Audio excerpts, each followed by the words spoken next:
Okay, we live now. Are we live, whore? Look now, we don't need to be trying to copy off motherfuckers now. We don't want nobody coming for us for saying that shit. He said it's be live for. Is this bitch recording? No, I do know that one's gonna be. I wanted to say it though. I ain't even gonna lie. I wanted to say it. I wanted to say it because I was at work thinking about it, and I was like, when we do what we do, I'm gonna say, "Is you live, whore?" Then I Is said, you live, whore? I said, you know what? I ain't gonna do it. I ain't gonna do that shit though. I ain't gonna Hey do it. everyone, What's going on, everybody? This is your boy Scotty, Jamar 84. How you doing? and we're here for the official first episode of Prelude. And the Knock this bitch up Prelude, in her face, child. and basically, the Prelude is just what it is. The prelude to our up and coming podcast. We're not going to say the name yet, nor are Mm-hmm. we going to give out the artwork that we've already purchased already just yet. We're not going to do that. Baby, that's So been done since February. been done, but Been done. Miss Rona came in and fucked up every goddamn thing. It really did, child. I know we sound like a broken record, but child, when I tell you we were supposed to hit the ground running by what did we say? March? Mid-March? I think we was trying to aim for mid-March to If have it like the wasn't, first episode recorded. if it Hmm. wasn't March, the latest was gonna be April. We knew we were Yeah, gonna have it done by the spring. because we were ordering equipment, we were ordering microphones, we were researching microphones, researching software to record and edit with. I was going to use, my taxes to buy a new computer. Right. Like the plans were in order, but Miss Rona said, "Bitch, you thought." Exactly. Rona said, bitch, I don't give a fuck about y'all or y'all motherfucking podcast. I got some people to get right quick. What happened? Child, sound like somebody like Humpty Dumpty fell on the damn apartment above me or some shit, child. That's just scared the hell or something. I know, right? But be that as it may, that kind of threw me off for a little bit. So the format that we've had in mind, and this could very well change depending on. Because we we, changed every damn thing from, and it's really up for whatever. We're gonna start with the hot topics first, or the pop culture topics first, and then moving into the more discussion based or like just current events. And just definitely during that part, of course, throughout the entire stream, you guys are welcome to chat, and we're going to be looking at your comments, and you can chime in. Everybody's a part of the conversation. This isn't just between Scotty and me for right now, especially since we're doing the interactive live.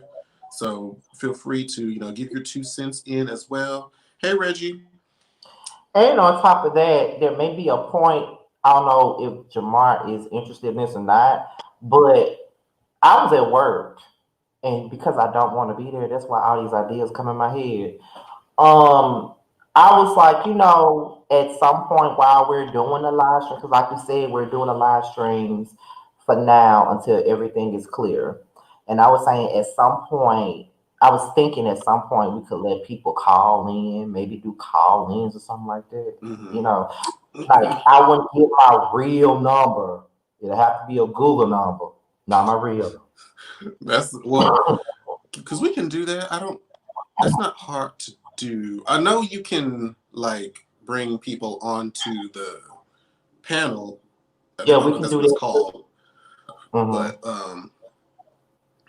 I mean that could be cool if they want to show their face. Nine times out of ten. But even if they do come on here, they don't have to necessarily have their camera on, so their face don't have to be shown, Oh yeah, that's true. so they can still do it. And like, I don't think I'm trying. I don't think this is gonna be a secret. I don't think this is a secret. But like when we do get the podcast going, like we had all intents on having all types of other fellow YouTube guests to come on and participate in the conversation. So a lot of the other YouTubers that you guys are familiar with that may be within like the LGBT circle or not even in the LGBT circle, but like Ashley Miller, Forrest Rocks, Kevin from the Scorpion Show, Adrian Expressions, Like, we're trying to reach out to all of the other, fellow Black LGBT content creators across the YouTube space, because that's where Scotty and I are from. So we definitely want to bring them in. I don't know if many of you have been here since like the start of the blackout, but that whole crew of people are definitely people we're going to have included on that. So that's going to be really, really dope. I'm really excited about that. So ask what you're eating. I was eating it was some ice cream shit. I don't know what you call it, but I know it's some ice cream shit. Ice cream sandwich. It wasn't a sandwich. It be on fudge bar? Yeah, that's what that was. Thank you. I couldn't get it out. Okay. But somebody asked. We will be talking about that. We have a whole list of the things that we're going to talk about tonight, and we got them in a certain type of order. Like, we're going to start with the light stuff first, and then make our way down to all the heavy stuff. So that's how we're going to do it as far as this is concerned. And I know the very first stream we did, we was on here for almost 3 hours, and we do not plan on being on for another 3 hours. No, we're trying to, because we know how to run our mouths, and we start getting the chit chatting, and then we just start going to a whole different place than what we're trying to do. So we're trying to somewhat structure ourselves, because like a 2-3 hour podcast episode is a long time. Most people's attention span for a podcast is about an hour, no more than an hour and a half. And we don't want y'all to go to sleep. So, and let me just say this. I got to throw myself a little bit of shade before Jamar does it. I know his camera is crisp and clear and mine ain't, so don't judge me. Because he already threw shade at me earlier this week already about my camera. So I'm gonna let it go now. Okay. It was not shade. What was it then? It was a friendly suggestion. Okay, if that's what you want to call it, bitch. If that's what you want to call it. Because there's a whole function in iPhone there that he could use, but then he can't host the stream, which is retarded. Whatever. Yeah. So, the first topic, are you ready to get in? Yeah. So the first topic, it shouldn't be too long. We want to talk about, or more so, I guess, congratulate both Megan Thee Stallion and Beyonce on getting #1 with Savage, the remix child. I was surprised, honestly. I kind of was, because they made it seem like it was going to be this huge chart battle between, Nicki Minaj and Doja Cat, Say So, and Savage, and if like one didn't get it, or if one got it, the other one wouldn't get it. And so, like, when Say So became #1, it was like, oh, okay, well, the highest they can get is #2. It is what it is. But she got it. And it really makes me happy that they both were able to experience that, because I really wanted that for Megan. Because Megan, being a newcomer, she's so, at least to me, unproblematic. She seems very genuine, very sweet, from what I can tell. And with her being from Houston, and I feel like, Beyonce was like, I feel like I can hop on this, and we could be two Houston hotties hopping on the song, because like it was huge. Like, cause y'all, anybody that follow me know that I'm avid, supporter of TikTok. I know. And that dance was all over my timeline. So she got huge promotion, just like Say So did. So her and Beyonce going #1. We like to see our Black women doing it. Hallelujah, amen. I'm glad that she got it though. But that was a good look for her though, to have Beyonce on the song with her. And not only was it a good look to have Beyonce on the song, but it was a good look for their city, because since they're both from Houston, so they had a Houston collab that went #1.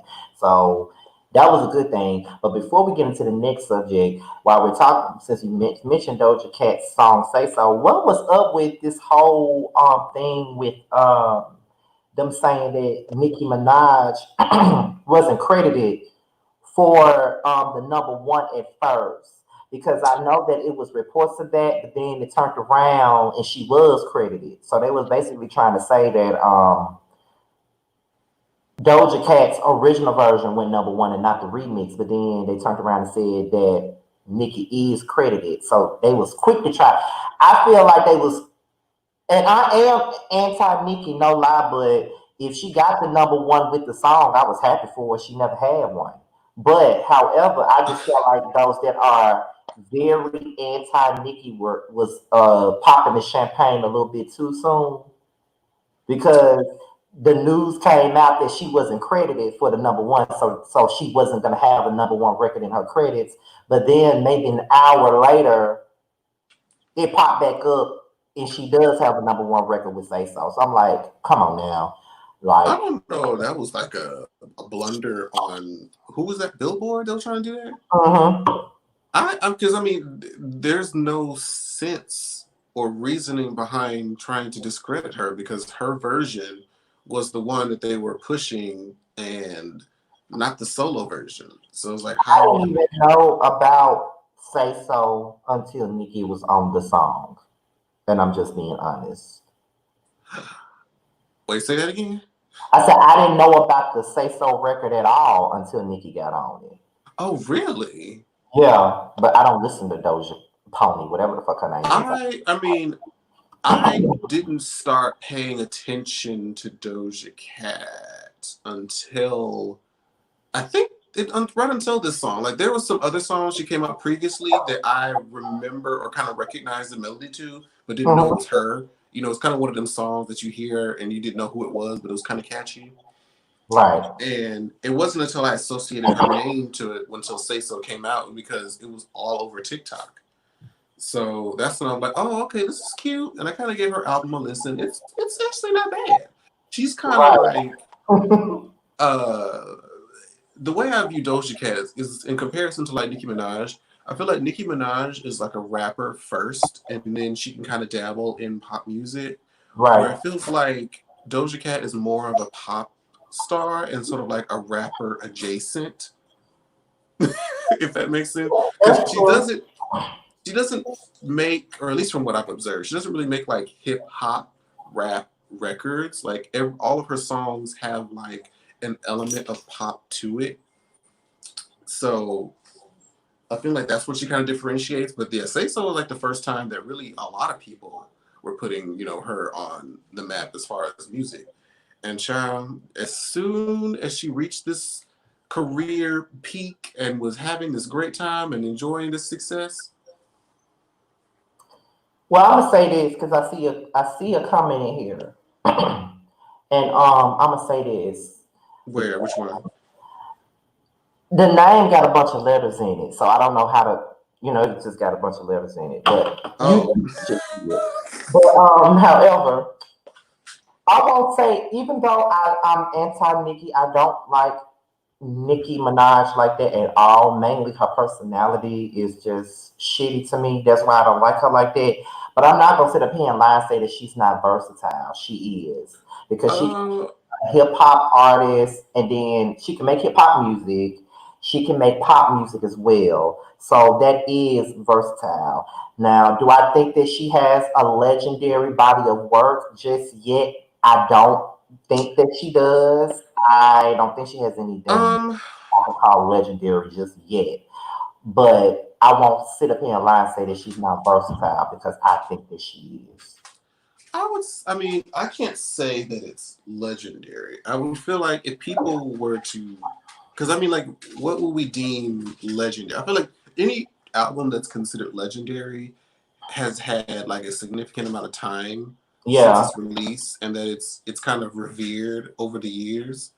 If there was any one of hers, I would say it was her first album, that's the only one I still listen to.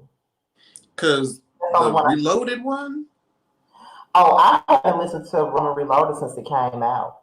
it had moments, but as a whole, nah.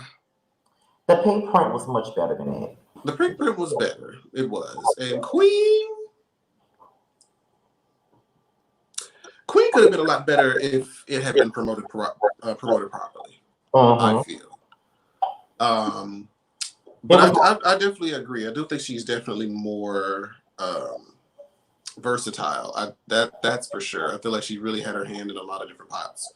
yeah, she Uh, does. Like I can, like regardless of if I like Nicki or not, she's very versatile musically. I can say that she is. Like she can come out with a hip hop song,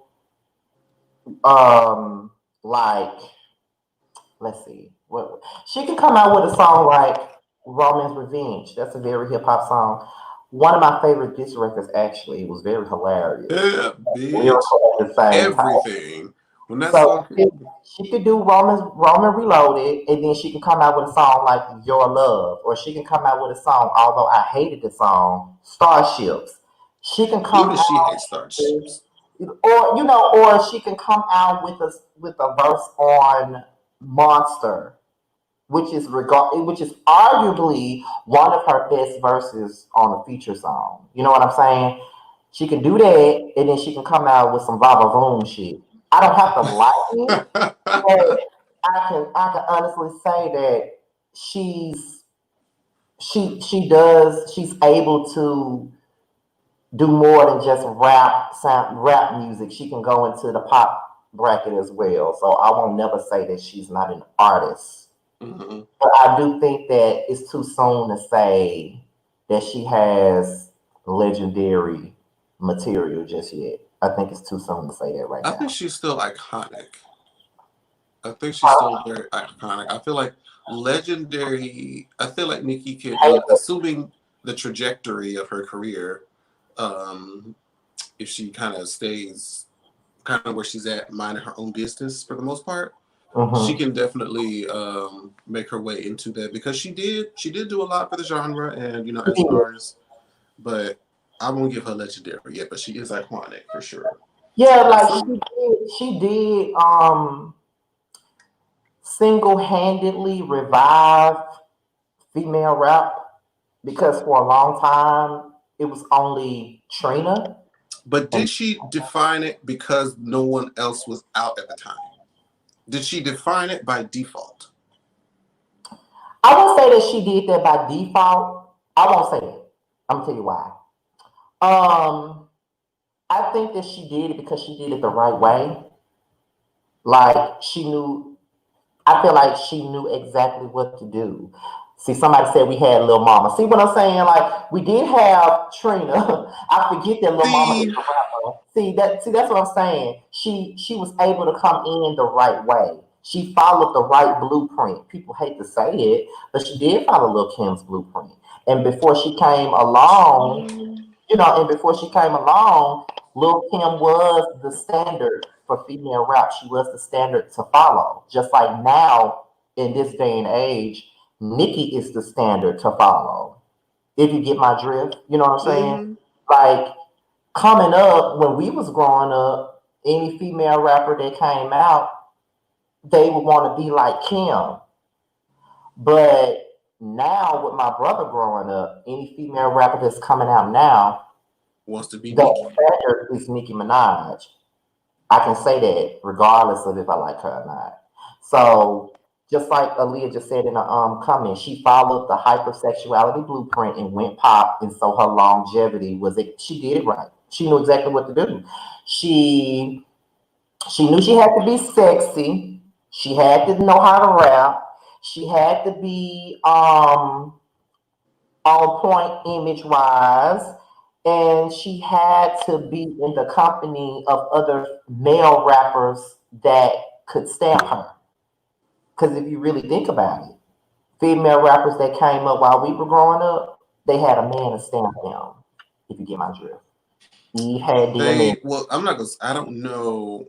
I knew a lot of hip hop names, but I couldn't tell you like their whole backstory. Like I knew we had Foxy Brown, of course, Lil Kim, And see, even Queen Latifah, MC Light. Like they're even and Missy Elliott. People forget that yeah, Missy Elliott. and see, Kim and Foxy, they had Jay Z and Biggie to stamp them. They had other male rappers to stamp them and basically co-sign them. So Wouldn't Nicki, Lil Wayne be considered Nicki's stamp? that's what I was saying. Okay, Wayne had Wayne was the one to co-sign and say she's that bitch. That also helped her out as well. So that's why she's here, whether I like it or fun not. fact: Iggy Azalea was supposed to get her special stamp from Ti, but that didn't work out. She didn't even work out.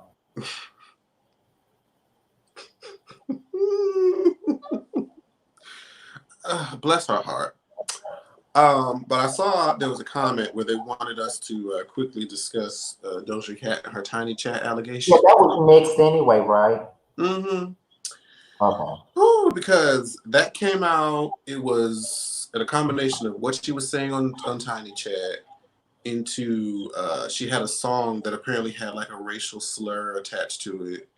She did something about her dissing Beyonce, which I didn't even attend to. I'm like, whatever this is bullshit. Whatever that is, I know that's a reach. I didn't even really try to figure out what the hell that was because I'm like, that is a reach. But apparently there's been like these uncovered, Tiny Chat. I don't know if do you remember Tiny Chat when it was like a thing? Mm-hmm. I feel like Tiny Chat was around either before or after like the blog TV Ustream era. And there was allegations that she was in an entire chat room with like white supremacists, flying across the N-word and like race baiting, like she was stripping naked, showing her ass to these men. And the whole rhetoric or the rumor was that she was just, joining these groups and hating on black people, from what I understood. And I was like, well, it wouldn't surprise. It never. These things never surprised me. She's a mixed race person, so it was like, okay, well, it is what it is. However, this was Mm-hmm. like what I think yesterday, either yesterday or the day before. She put out an apology. It wasn't really enough, so she had to go on Instagram Live, and she really like debunked everything from like start to finish, bullet points. Uh, in regard to the tiny chat, she said that uh, she may have been using the N word, but the people that were in there, they weren't using it. There was no, she was in a room like, there was nobody else in there trying to use the word. They weren't considered white supremacists. Somebody just sort of made that up based off of the fact that she was using it, that, oh, they must be allowing her to use it and they were using it as Yeah. well. At least that's what I was getting from her explanation of it. She was like, I don't participate. Like, am I wrong for just throwing out the word in their company? Sure, but they themselves were not that type of people. And there's a song that she came out with, I guess that leaked is somewhere on YouTube called Didn't Do Nothing or Didn't Do Nothing. Mm-hmm. And it's supposedly like a racial slur, how when police used to catch black people back in, the earlier part of the century, they would always say, I didn't do nothing. So she made a song that was called that.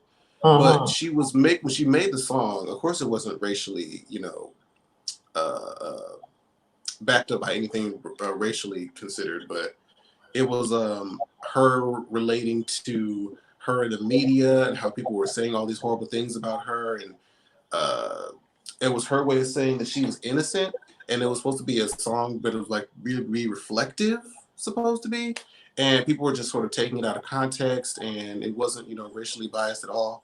So it seemed like she was going on Instagram to kind of give like a clearance of like none of this is true. I'm not that type of person. I've never been that type of person. And just based off of me just watching and sort of paying attention to her, I would believe it more so than the rumors, just because the rumors seem kind of random to Yeah. me. And they really hadn't proven that whoever the other men were supremacists of any sort, and you could easily cut and paste clips together to try to make things seem a certain way. But I believe it. I think that she's a little crazy. She is a little weird.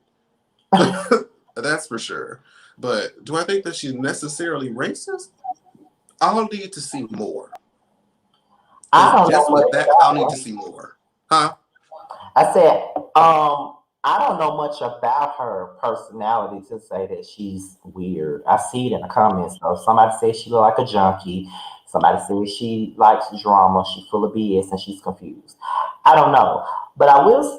The question I want to ask is, how did they find this shit? I mean, the internet works the way the internet works. We dig up people all the time. See And him? so because of that, I'm like, I'll have to see, because it feels like, I don't know. I'll have to see a little bit more. Well, because I wasn't even aware of her race. I didn't even I don't know. think I knew either. I honestly didn't know. So I didn't really know that she wasn't like black. Like, what is her race? The only thing I knew for sure, I was listening to, I don't know if it was an interview or something on YouTube where her father is like a famous South African artist Mm-hmm. and performer, but her and her father don't have like any kind of real relationship. Like he, I don't, I may have to correct me if I'm wrong, but he like left the States, or he never actually came, or he wasn't in her life for a very long time. And then like Uh-huh. once she started becoming famous, she felt like he started to slowly reach out to her, and then started claiming her. So that kind of created friction within the relationship. But I don't remember what her mother is. I don't know if her mother is just like, Caucasian or some other race, but I know her father is South African. But that's why her name is like Amala or Amara, something, Oh. something, something. Well, here's my thing, and I always say this when it comes down to like celebrities and shit like that. Like, if y'all know y'all done said some questionable shit, please delete your damn social media and start over. I was honestly, you're making me think like, Leave your damn, shit did I up. say some stupid shit? Cause I I don't know think I would have.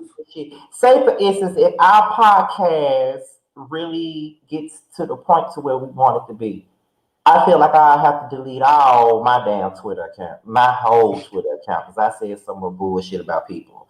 So I I don't think I, so.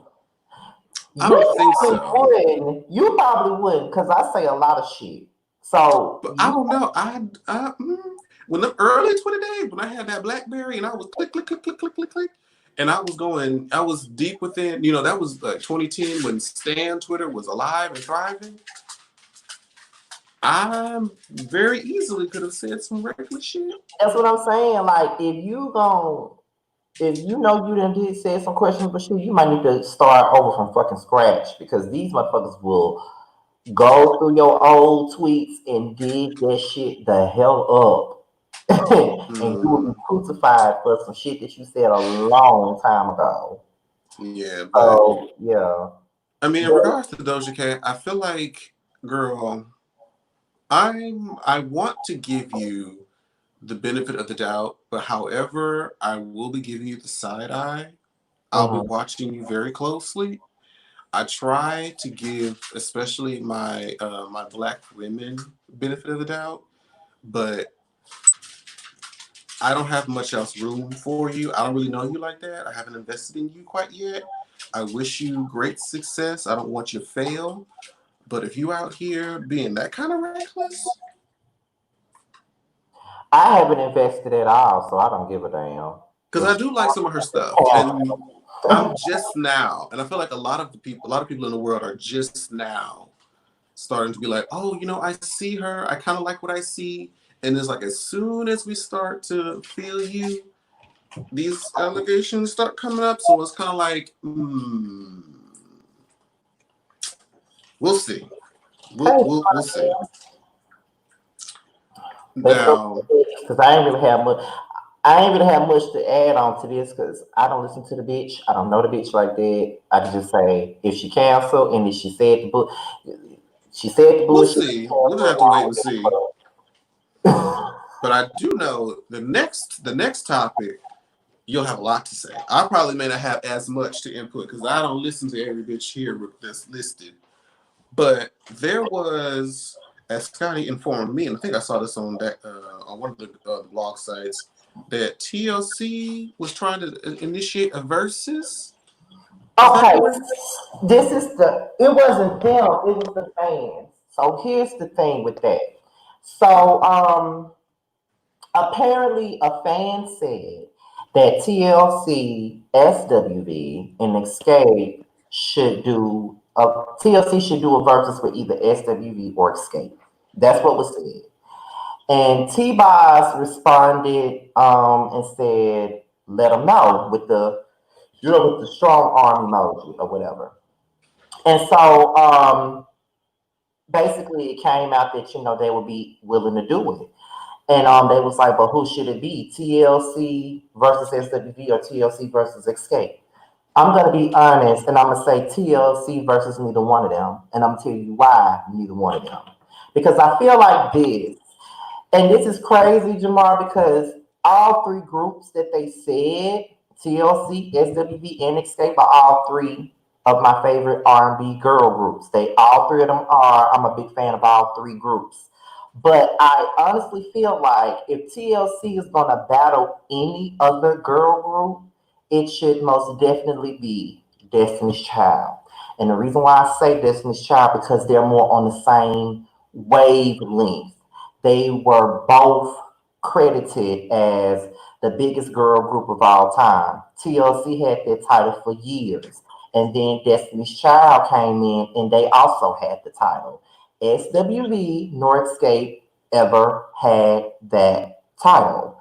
If anything, SWV and Escape should be the ones to battle. That's how I feel. Because they're on the same wavelength as far as success is They concerned. had larger success. I feel like, because honestly, for me, I'll be honest with you, I did not know Escape until like maybe a decade ago. And I say that because I was born and raised up north on the East Coast Mhm. in Detroit, whereas Escape is I want to say a southern based Atlanta. R&B group. They didn't get to expand far into that realm, at least not to me. I But would I knew of TLC for sure, and I definitely knew of Destiny's Child. see that's And what I mean. I They knew SWV a little bit, but still they reached. And I didn't like, I remember like Escape. Like Escape was like, I thought they were like a one hit wonder or something when I oh first. no, they were not. Let me educate your ass, okay? But I'm just saying, like, when that's what I'm saying. Like, when I got introduced, and I'm like, who, like, they're a thing? I'm like, Okay, who is that? okay, so let's just say this. Escape came out in 93. SWV came out in 92. Escape's biggest hit was Just Kicking It, followed by Understanding. Who Can I Run To? If you think of Escape, you think of those three songs the most because they are the biggest songs that they had. Followed by, if you want to follow those three songs, follow it by My Little Secret and The Arms of the One Who Loves You. Those are the main songs that people know. Escape had three platinum albums. SWV had a double platinum album, a platinum album, and a gold album. SWV's most known song is Weak. You probably know that song. If you don't know, no, it's Which song is it? Weak. Oh, okay. I was about to say it's not weak. So, if you really want to be honest, you would know TLC before SWV and Escape because TLC Not was rain on me. Rain. Rain is one of their big songs, but Weak is their But biggest. weak is still like the biggest. That's their biggest. That's their only Hot 100 number one song. That's their, Oh, that's their biggest song ever. So, and they also have other hit records like I'm So Into You. They had You're Always on My Mind. They had I'm so into you. Rain, like you mentioned. They had Can We. They had other big songs. So if you really, oh, and anything, like they had other big records, but Weak is their biggest record. So when you think about it, you would know TLC, and I'm not calling you average. You know what I'm trying to say. The average person would know TLC and Destiny's Child before SMV and Escape because I think it's just because they were pushed more. TLC and Destiny's Child were mainstream groups, Eh, basically. now, let me ask this because you will be more familiar. Or somebody asked me what year I was born. I was born in '90. But again, like I was on the East Coast where I feel like a lot of that reach for their, airplay and exposure may not have gotten that far, or I just didn't have exposure to it myself. But I That don't, could be the reason. That could be yeah, the reason that you didn't have much exposure to it as a kid. You did. as a child, Because it could be the reason. Because when I was growing up, that's the type of shit my mother was listening to. That's the type of stuff my older cousins around my mom's age was listening to. Because my mother had SWV's first album, and she had Escape's first album. But my cousins were teenagers when they were all in high school when SWV and Escape came out. My mama was in her early 20s. They were in high school. So they all had every SWV album. They had every Escape album, and I always spent a lot of time at their house like that. So, and my mom was a big music person as well. So by me being around them all the time, that's how I got introduced to them as kids. And the, Same. My you older cousins were know, like really big, like Brandy and Monica fans. We had like a talent show, like my early elementary school, where this group of girls performed like "Waterfalls" by TLC, mhm. and of course, like I remember when "Bills" came out and the music video of them like in the hair salon. Like these are moments that I remember. But oh, this is what I was going to ask you though, because was there any media drama outside of like their music? Was there any media drama at the time associated with either Escape or uh, SWV? Because we know we had like the cycling members of Destiny's Child, and we also had, you know, of course, Left Eyes passing. So there Yeah. were these large, you know, events that would occur that brought up attention to the groups. Not Uh, only her passing, but she was burning down niggas' houses. that too. She was faking her disappearance. You know, she was not showing up to shit with the group, so they had their media drama as well. But She when it was comes trying to start out her own career. right, she had a solo album that didn't see the light of day here. So, Supernova, I remember that. right. So, but when it came down to SWV and Escape, they didn't necessarily have, as far as I can remember, they did not have media drama. The drama really wasn't known until after they broke up, really. Like, they didn't have any ongoing media drama like that. And They that did. I just I swear I didn't know when they had this reality show. I'm like, is Coco leaving the group? Is she gonna perform gospel? Is she? That's why I'm like, okay, is this it? Because, like, we didn't really give, just like somebody said, we didn't get much information on the breakup of SWV and Escape until Unsung, when they did that Unsung special for both groups. We got to know more about it because it's not the way it was back then. Like, now you can see the shit on Instagram and Twitter. Back then, they didn't have social media, so we didn't know what they were going through until after the fact. Like on Unsung, they revealed that in Escape, Candy and Latasha had a fist fight. That and Latasha wanted to go solo. Um, Candy and Tiny tried to do Escape by themselves as two members, and it just wasn't working out that way. And then they wound up writing No Scrubs for TLC. That was actually supposed to be an Escape song, but because they didn't work out as a group, they gave Oh it yeah, to. because I do remember Candy wrote that. She's still getting them royalties off of that shit. That's what I'm saying. Then Candy was fucking Jermaine Dupri. That's another thing. Then with SWV, their drama mainly came from the management aspect. Like they didn't have any communication with management.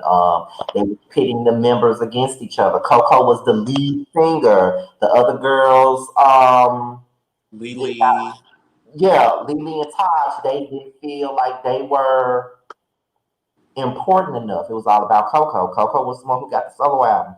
The other girls didn't get to do shit. I mean, and I don't know if this is because of, you know, what's been put out, but I'm like, I don't know what the other two sound like. Oh, that's because you never really just got into their music like that, have you? I remember I did get to that album, I Missed Us, but as a whole, uh, You may need to go back and listen to like their second album because that's when the other two girls first started singing leads. But even then, it wasn't that many. But I could say Taj had a more husky, deep voice, and Lily's voice was more not. I won't say similar to Coco because she can't sing like Coco, but it's she can hold a tune. Let's say that. I So listened to their cover of Patti LaBelle's "If Only You Knew" on that album, and Coco was up there going off. I was like, "Come through, bitch." so what I would say is if you want to hear the other two girls vocals on their single, so to speak, listen to Use Your Heart. That's where you hear Taj. And I don't think Lily had a solo on a single. So if you want to hear her solo, go to the New Beginnings album and listen to Don't Waste Your Time. That's a song that was written by Faith Evans as well. So it all goes back to this. Do you think that TLC will be more so better off battling a group like Destiny's Child versus SWV and Escape?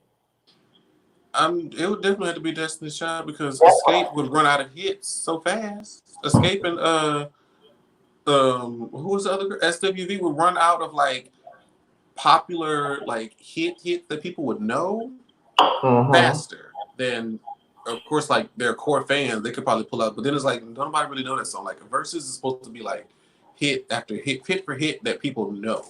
You know, like TLC would have, you know, Fan Mail, Waterfall, What About Your Friends, No Scrubs, like Unpretty, Unpretty, Creep, Red Light Special, like see, you know, Destiny's Child would have so many. oh yeah, Destiny Child would have a lot too. But this like it wouldn't be fair, and that's because, you know, do they have more albums than how many albums does SWV and Escape have? 3 apiece. No. Let me take that back. I keep forgetting. SWV put out 2 albums recently. I keep forgetting about those last 2 albums. I'm sorry. I'm not even being shady, but I keep forgetting about those last 2. They put out the I Missed Us one in 2012 and the Still album in 2016, I want to say. So 5, but nobody really But knows. could any songs from either of those 2 albums be put in a verses? Nobody know them. Nobody know Other than like the core R&B fans. them. See, don't nobody know them. And I ain't even being shady, but don't nobody know them. And then another reason why Escape, because somebody else put that in the chat. Another reason why Escape did not prosper with the pop crowd is because they were considered unattractive. They dressed like boys, from what I recall. They did, but also, you can't say that because TLC did too. They did, and I guess that was the look in the 90s. It But I was. think TLC, even though they dressed what would be considered like a tomboyish, They still Chili had. was still beautiful and pretty. Yeah, Left Eye was pretty. You know, not to say that the other girls were like toe up from the flow up or anything, but it's just like in comparison, they were probably harder to market look wise that's what it is. That's exactly because what. they had the talent, Yeah, but the I look. I think a look plays a major part in that. I think that even though TLC dressed like tomboys, they were still kind of feminine at the same time. Whereas Escape dressed up like boys, they look like studs. Dudes. You know, Dudes. but like someone they keep taking shit I'm about to say already, putting it in the damn comments. Jermaine Dupri wanted to market Escape as a female Jodeci, like they said in the comments. So that's the reason why they look the way they did. But and then as you could tell, as their albums continued to come out, their looks got more feminine. You know what I mean? They started looking more girly and all that other shit. You know what I'm saying? So you know. But yeah, like I said, to answer the question, it would definitely not be between SWV or Escape Child. It would have Yeah, to be. I don't think it. I don't think It they would should have to be Destiny's Child for sure. I don't think So, we battling SWV or Escape. I don't think so. It's just like saying to me, and it's gonna come out so bad. It's just like saying TLC should battle Total. Why would I say that?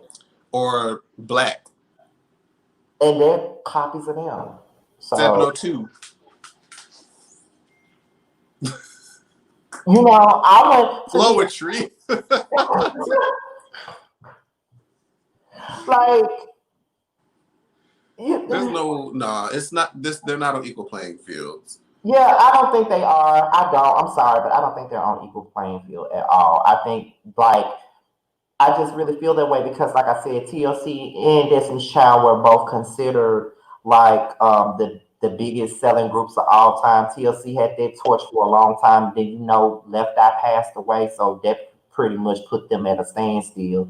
Destiny's Child was still putting out albums. They still in the public eye, so they immediately became the best selling girl group. They both had that title. They both were big groups, mainstream. They were everywhere. It would make more sense for them to go back and forth versus SWV and Escape. And like I said, Agreed.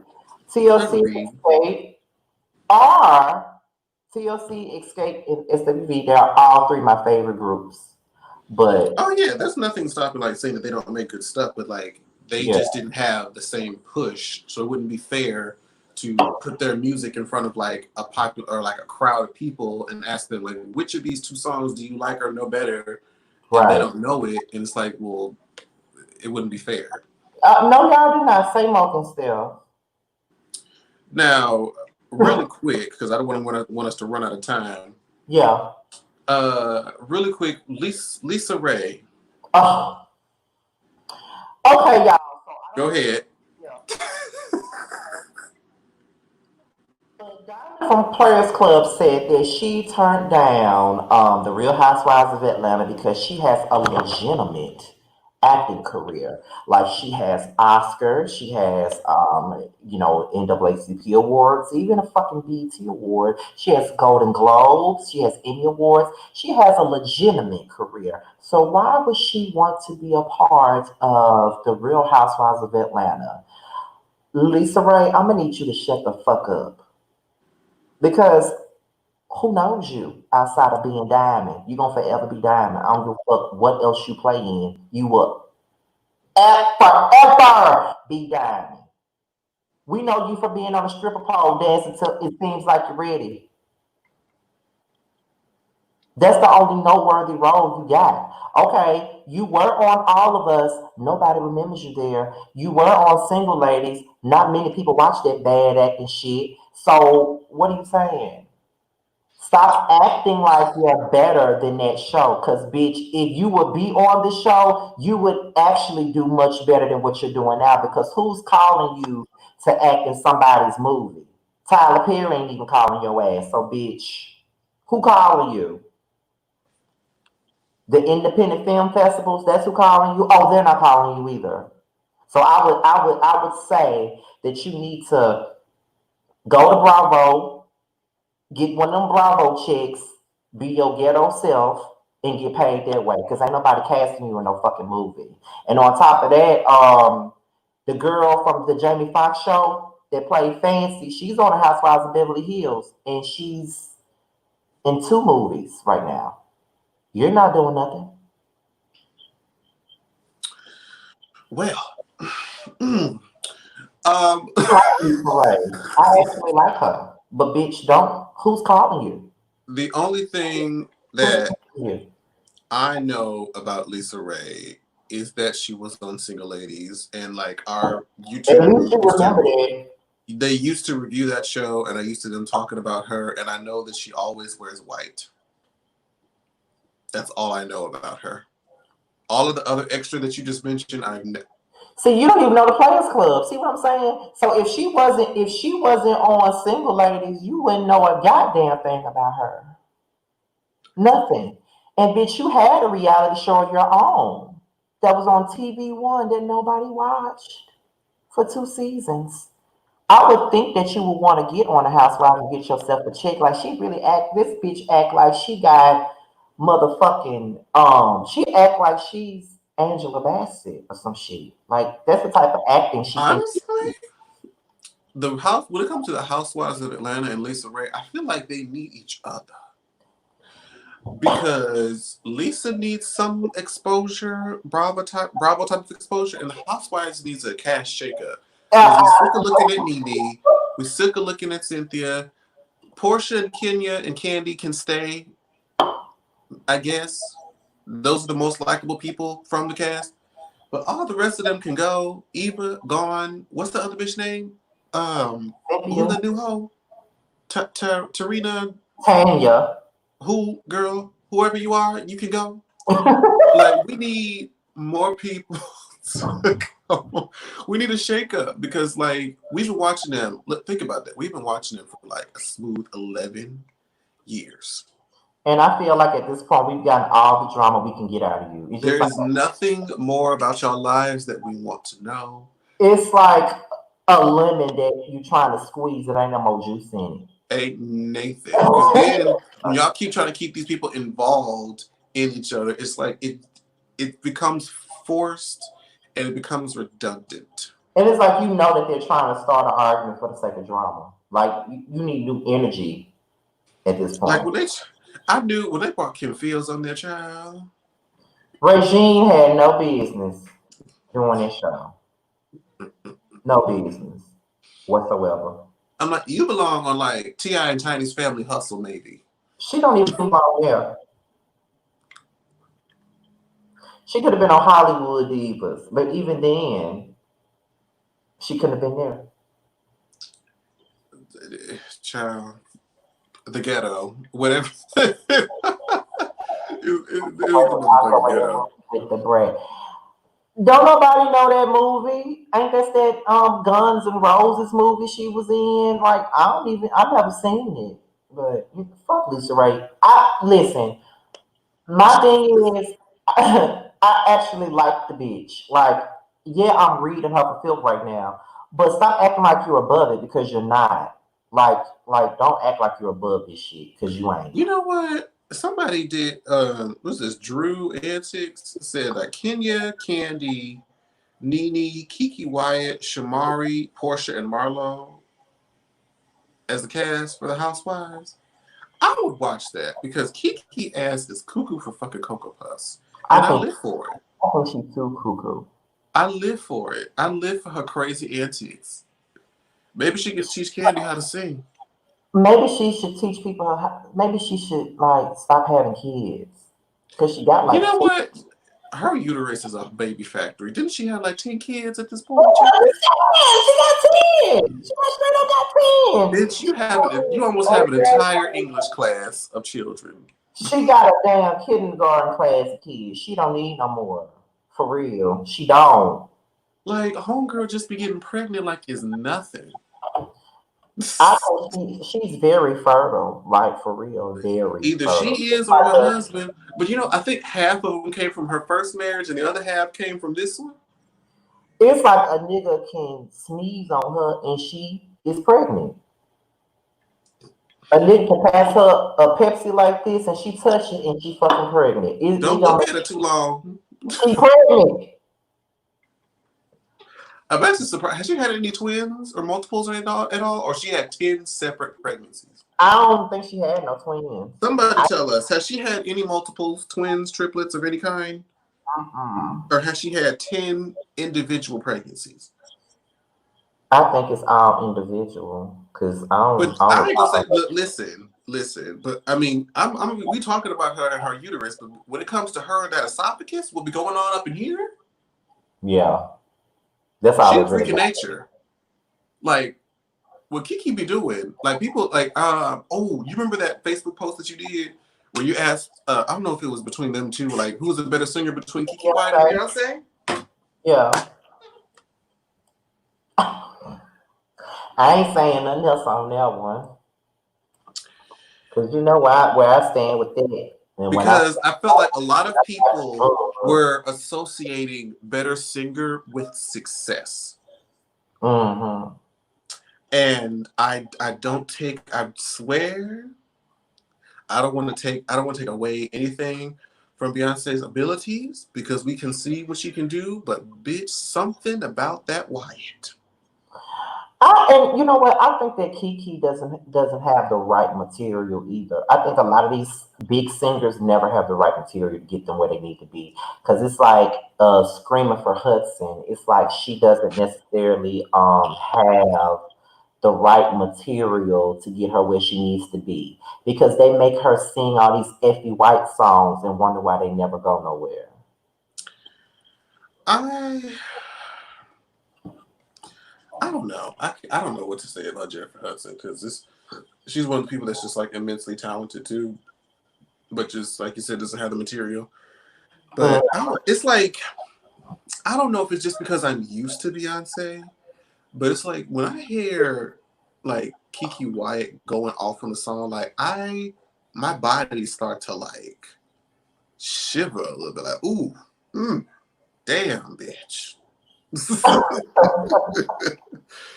And you know she good to do the same run over and over, and she started counting on that finger. She did that while she was pregnant. I'm like, girl, right. She can sing though. she like oof. And the thing is, Kiki make it look like it's easy, And like it's she's not even trying. She's like, what you mean you can't do this? right. Like she just makes it look easy. I'm like, you are a freak of nature, girl. All I know is, you know what, since you made this statement, she does need to be on Real Housewives of Atlanta because she needs that chick. She got all them damn kids. She needs. And I she'll would be be interested because her and who was that she was fighting with on R&B Diva? Was that Sharon Stone or Angela Stone? Who that was was that? Angie Stone. Angie Stone. Angie Stone, child. She was I, all up in her face looking like a goddamn cockatoo, looking I can see her crazy. going in on Nene, Who? Kiki Wyatt. Ooh, I can see her and Portia not getting along too. I don't think. I feel like the only She, person on that cast that Kiki Wyatt would get along with might be Candy. yeah, because I really don't see her getting along with anyone. And you know, Nene would not like that. Somebody else come, child. She'll be in the middle holding the peach. That's what I think. Because she would be the most talented bitch on this.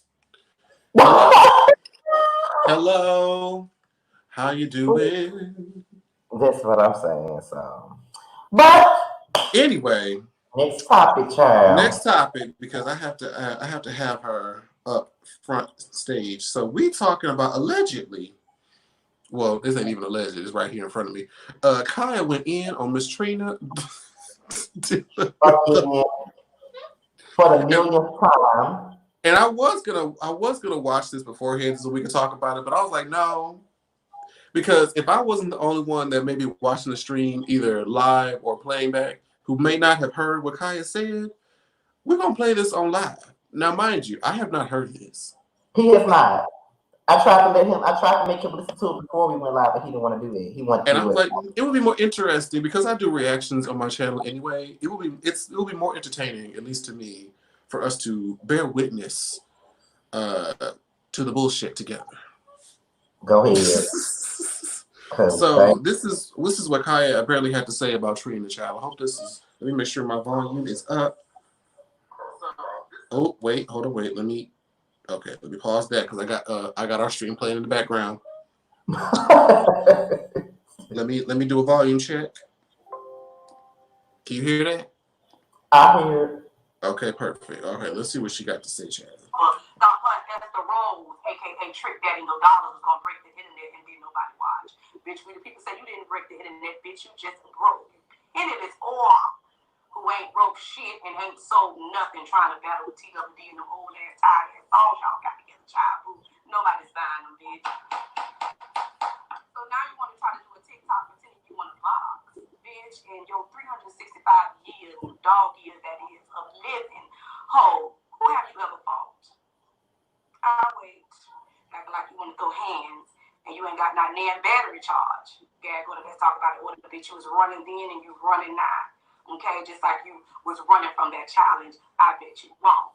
Gag, let's talk about the order. People say run that record and let's see how many assault charges you got. Not then, ho. just assault with a deadly pussy. You done killed and shot so many niggas with that, girl. Honey, them probably the only charges you ever had, bitch. We the people have never seen or heard of you dragging a bitch. All we've seen is you hollering, screaming in the middle of Walmart and on the TV screen looking like a hopeless tired and ass horror, yelling at a bunch of juvenile delinquents, bitch. My mugshot speaks for itself, sourpuss. Play pussy and get fucked home, but that's what you like, getting fucked and dumped on your head. So I will oblige you. Don't be no fool. Don't get drugged.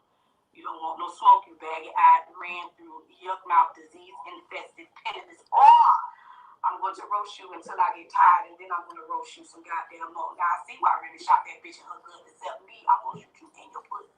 Because it's time to put that mangy addict cat out of this misery once and for all. I feel you, everyone enough lies. Just keep it real, hoe, bitch. You don't want to fight. What you need is a psychiatrist thinking that anybody is beneath you. Girl, all the pussy you done sold, bitch. How can anybody be beneath you? I don't know who you influenced, but Bobby Boucher wanted to be a man who was selling his good to the lowest bidder on fans only. That's the only person that you've ever influenced in your life, but you think everybody is beneath you. Now you're trying to sell skin tea. Girl, how when your skin is fucked up and ashy, look, but that shit that legion. Bitch, you might as well file for unemployment in that AARP, bitch. Because ain't no more money, hoe. I order the bad as fast now and go straight to the cage. We put you on suicide watch. You can lay your head on the hits that you claim you got in the hole, bitch, because you're going to stay in there for the rest of your life. Okay.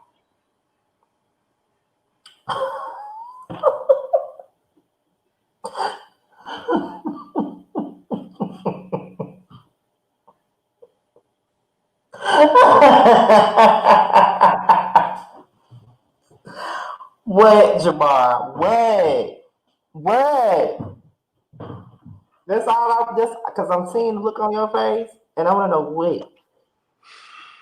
Girl, when she brought up the fact that she was screaming in Walmart, child, I saw somebody say that, we know that Khia be reading from a piece of paper. I don't care. I don't care. That is still. I mean, now let me not downgrade the talent it required to come up with something like that off the top of your head. But at the same time, Khia, as yuck mouth as she may be, as tired and delayed and her phone bill not being paid, something about her just cracks me the fuck up. I will always be entertained more so by her than her contemporary. It's her delivery. That's what I think. It's all of the delivery. Because from what I remember, when I saw like Trina talk about it on what was that show? It doesn't matter. When I saw her talk about it, and she just seemed like very angry. A lot of people were put off by like her pretending as if she's greater than, sort of like a elitist personality, and we were kind of like, girl. I've been saying that. Now, don't get me wrong. I love Trina. I do. I do sometimes. And like I said, like I really kind of put them musically in the similar boat. Like I go to them to throw ass and be ratchet. And Trina, girl, I need you to, because Khia is known to be funny. Khia is funny all day, every day. And Trina, that's the thing. So let's go into why we brought this up. The Shade Room posted this. Trina, as usual, was pissed. And she said that she gonna send her lawyer to them. She gonna sue the Shade Room. She don't want them posting her no more. My thing with Trina is this. You've been on the Shade Room. You've been following the Shade Room. You've been commenting on the Shade Room's post. You've been liking the Shade Room post. Why is it such a big deal now that they're posting you?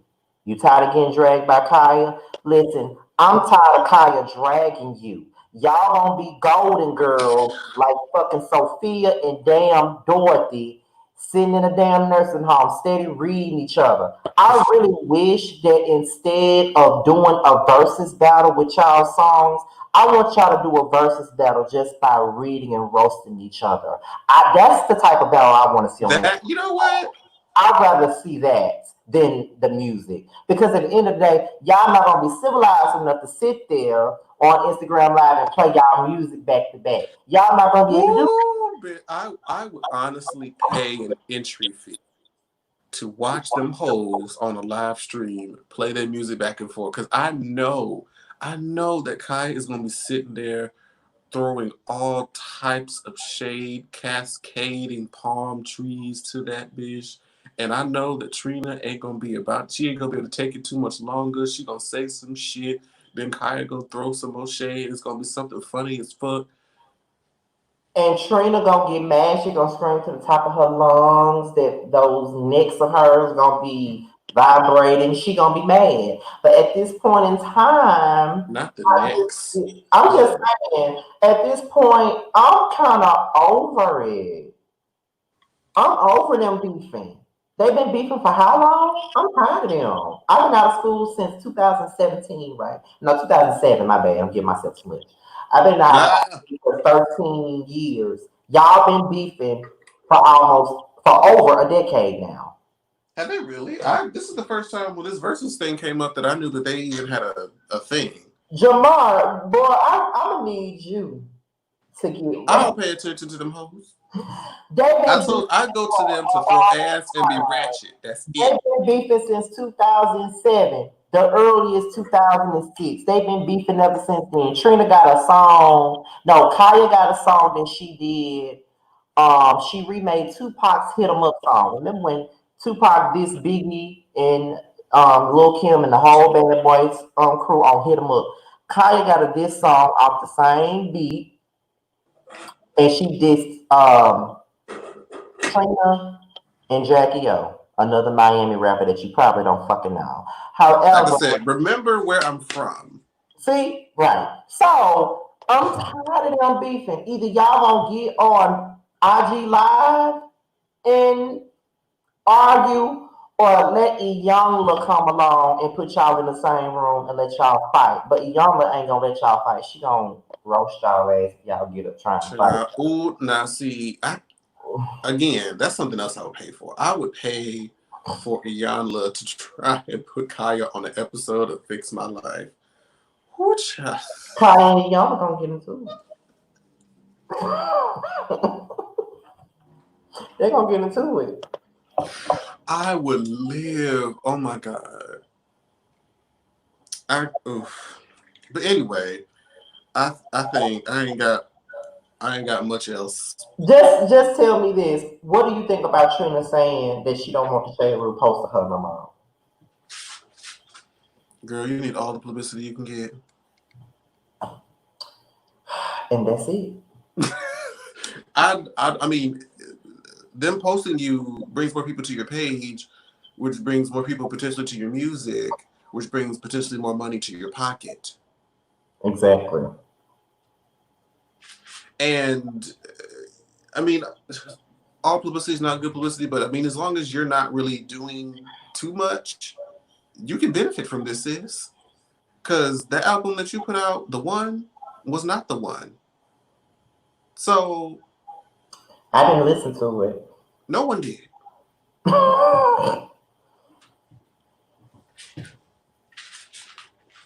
That's not even shade. The numbers are right there. It had numbers? I'm just asking. Whatever they weren't very high. And she did have that song with Came Share, remember? I mean, that's the only song I listen to. Because it came Shell. That's the only one I listen to. I probably want to listen to it. Okay. But no, like yeah, that's all I got. You should be getting everything that you can get. You need everything that you can get. Now, are you ready to move forward? Let's move forward. Now, we done got past all the silly shit. Not about to get into the real bullshit. So, yes, was it yesterday? I want to say it was yesterday. I was stumbling onto Twitter and I was looking at what was trending in the United States. And I saw Central Park. I saw Fire Her. I saw Come Get Karen, and all different forms of the word Karen was trending. So I immediately, I already kind of knew what was up. So I clicked on, the trending topic, and I stumbled across the video, and I watched the whole thing. Scotty, did you see that whole video? The whole video again with what now? The are we talking about Karen? Yeah, her homegirl in the park with the dog. I think I did. I don't remember everything, but I think I did.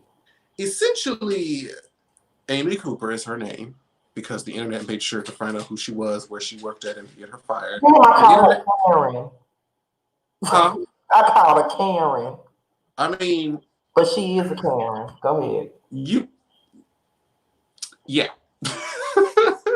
So I watched the video, and apparently there was this guy named Chris who, for what I understand, was bird watching. And Amy was walking her dog, but without a leash. Now, me as a dog walker, I'm personally annoyed when people don't walk their dogs on leashes, just because you don't know what your dog gonna do. But that's beside the point. Yeah, because I just got chased by one 2 weeks ago, and I had on slides. So, from what I understand, he was trying to ask her to put the dog on the leash or whatever, and she hoisted the dog by its neck collar and was like holding him up, and then trying to say like, put the camera down, I'm gonna call the police, and you're like, what do you mean you're gonna call? Like, what do you do? You're not in any danger. She says, I'm gonna tell them that there's an African American man here threatening my life and my dog. And I'm like, it's just like, go ahead and call him, because I'm getting all of this on video. And she proceeds to actually call the police, and she's like, hi, I don't know if she gave him the name or whatever, but she was like, I'm here in Central Park in New York City or whatever, and there's African American man here that's threatening me and my dog's life. I need the one with the police to come out here right now. And at first, she was speaking in a regular tone. But towards the end of the video, you saw her purposely trying to put panic and distress in her voice. Like, oh my God, I need you to come here right now. There's an African American man threatening me.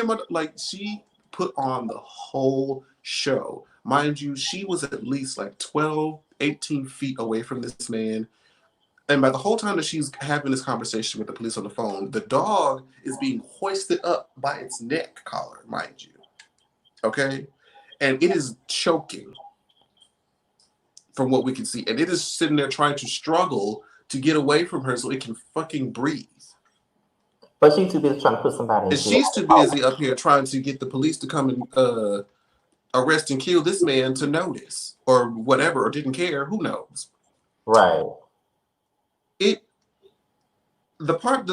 was already ignorant enough, but the part that she frantically put that sense of panic in her voice let me know that her and all of the people like her, and probably years, even back into the days of segregation, especially Emmett Till, they knew, Caucasian women or women know that if they do that, that the police will automatically victimize them and demonize the African American man, especially if it's African American male. Because the bitch knew what to say. She knew what she was doing. Because when she looked at that man and said, I'm going to tell the police that an African American man is threatening me, she knew. She knew what that meant. All the fuck she had to say for the pigs to come and take care of that shit. Whether it was true or not, she knew exactly what the fuck to say. A white woman being, a white woman basically being threatened by a big, scary, sweaty black man. That's all the fuck she had to say. And that was the end result. She knew what to say. But I'm gonna tell you this. The bitch, you might laugh when I say this. The bitch knew her power. If you really want to be real, she knew her power. She knew She knew that. that she was going to be victimized and that they were going to take her side and they were going to believe anything that she said and they were going to Right. probably arrest, kill, or do whatever to him. She knew to be Jennifer Aniston and put on her voice and act like she was really being. Already knew that, and that just goes back to what we're talking, what we be talking about. And I'm not a woke person like that. I'm not a Black Panther like that. I don't even do all that. But when in instances like this, I feel like they be knowing. You know what I mean? Like they know exactly what to do and what to say. You know what I mean? Like women like this. Oh, I'm gonna get my way, and the way I'm gonna get my way is just to say, "This black man is trying to hurt me. Can you please?" She already knew what to do. She knew the script. Ooh. She knew the script.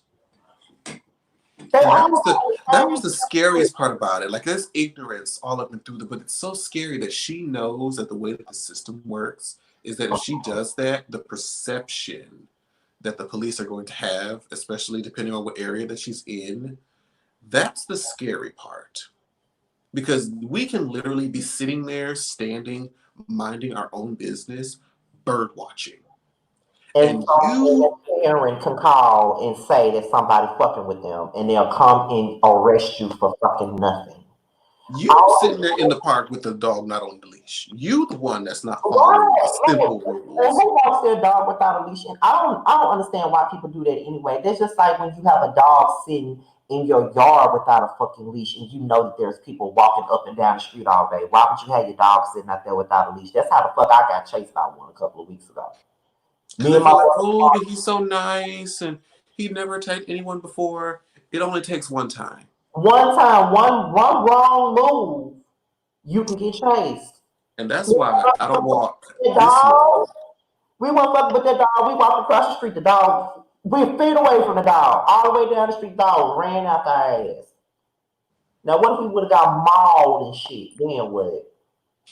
This is why whenever I walk mine, I have like boots on or like some sort of tennis shoe. Because there was one time when I was walking my dog and some other dog literally ran across the street to get to him.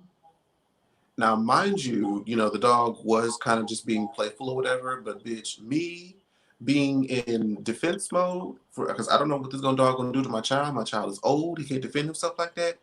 Baby, I put my leg in front of that dog, and when I tell you that I lifted it into the street, like whoop, he came over. I'm like, he was playing, and the girl, mind you, was looking at me crazy, like, oh my god, why did you just kick my? Why didn't you kick him? If you Look, didn't, it would have been my. why did you just kick my dog and kind of kick him out into the street? I'm like, bitch, the sign is right here. Exactly. Have all dogs on leash. I don't know your dog. I don't know what your dog literally sprinted over here to do. It just goes back to what you said when you around an unknown damn animal and they say, "Oh, he doesn't bite." I don't know that. I don't know your I dog. don't know. He's running at me. That's all I know. Right. The dog is running at me. Don't have no dog that I don't know running at me. Period.